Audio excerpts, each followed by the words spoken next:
other than Boeing, were not good. And when you have one company making up for all the others, I don't know how much staying power we have. Look, we're oversold. We can bounce. I just feel there'll be a lot of people who want to get out the opening because there were so many numbers last night and this morning that were really subpar. Yeah, we got revenue misses from UPS, Hilton, Texan, Illinois Tool. So we're keeping our eye on the number of companies that have not been able to sustain that top line. Yeah, that Texan number that came after the close yesterday, Carl, and I know Jim is on top of this, I'm sure, and I think we're going to talk about it in a bit, but it was bad, and a lot of people wondering what it's all about, and it's going to pressure the chip sector, isn't it, Jim? Yeah, well, you know what? I really found the call very unsatisfying because repeatedly they were asked, okay, why are things weak?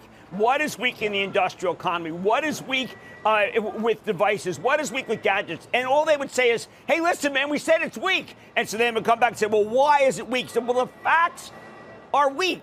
And it was very unsatisfying. It was the kind of thing that made me said, thank heavens they have an $18 billion buyback. Because sold to you, Texas Instruments, if you're not going to tell us what went wrong. At least ST Micro last night blamed China. ST Micro's down a whole lot. No one's paying any attention to it. Hello? That's more important than Boeing in a lot of ways because they, too, if you put ST Micro in with Texas Instruments, you got a pastiche throwing Illinois Tool Works of Mosaic, which says there's genuine weakness, Fed. But, I think the companies are, a lot of them has to do with tariffs. So the president may want to blame the Fed. But what does the president want to do? Have the Fed make up for what he's doing? It doesn't seem to work that way. Yeah, he didn't seem to really want to even admit that there are significant tariffs out there and that it may be screwing up supply chains and or raising the price for consumers, something Greg Hayes spoke to very prominently on yesterday's call with UTX, saying eventually the consumer is going to pay. Jim, as only Hayes can do, going way beyond typically what is probably PR advisors and counsel want him to say, but he's a straight talker, as we know.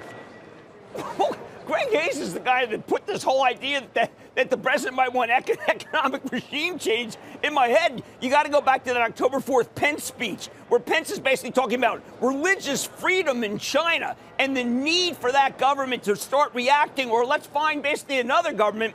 That was the speech that I think, along with the Fed saying, hey, man, things are better than ever, has made it so that we're really kind of unrealistic in what the companies are saying. I think the president, the days when he can talk the market up are no longer upon us. And I know that he wants a higher market. Hey, terrific. I want a higher market. But maybe that's where my intersection with him kind of ends. Jim, all that said, we did get 8.5% peak to trough on the S&P in this drawdown. We're down 12 of 14 days. You got your VIX 25. The percentage of names at a 20-day low is getting smaller. So haven't we reset a lot here? Yes, and that's why I felt that the Caterpillar call was so upsetting. I mean, Caterpillar basically confirmed, look, we're going to do the number. Meantime, the stock went down 50 points. All I'm saying, you know what, Carl, I wanted a down opening today.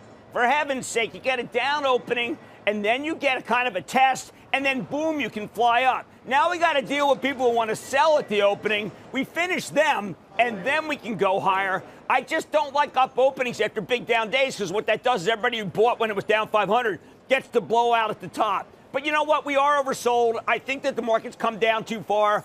I just wish the fundamentals were better, or I wish that the Fed recognized that the fundamentals have weakened, or I wish that the president would shut up.